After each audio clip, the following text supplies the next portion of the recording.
Wer gerne platt schnackt, der konnte das heute im Komponistenquartier nach Herzenslust tun, bei der 19. Plattdeutschen Buchmesse. Der Hamburger Liedermacher Lars Louis Linek tritt hier auch morgen noch mit seiner Mischung aus Blues und plattdeutschen Texten auf. Was mir an der plattdeutschen Sprache besonders gefällt, ist, dass du mit ganz wenig Wörter, mit ganz min Wörter, kannst du just das sagen, was du in Hochdeutsch mit ganz vielen Sätzen sagen musst. Du gibst bloß einen Lütten Snack und er weiß jeder, was meint ist. Mann, Mann, Mann, Mann, Mann. Hier im Norden schült wie Norddeutsch. Auch der Moderator Jared Dibaba singt, schreibt und moderiert auf Plattdeutsch. Für ihn hat die Sprache viel mit Heimat und mit seinem Lebensgefühl zu tun.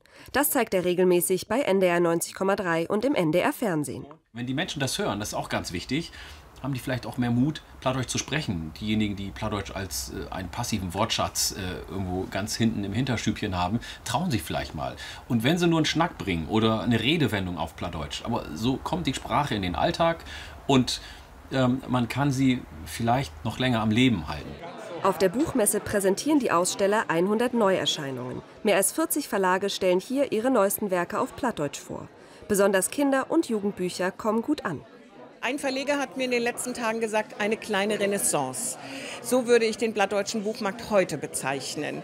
Weil einfach das Interesse da ist. Es ist kein großes Wachstum im Markt möglich, aber es werden beständig Titel nachgefragt und verkauft. Und die Leser haben einfach weiter großes Interesse am Plattdeutsch. Mit Wagen, Seen und Küstenstrand, in Binnenland und wo der kann. Die plattdeutsche Sprache. Bei der Buchmesse ob Platt können Hamburger sie dieses Wochenende noch hören.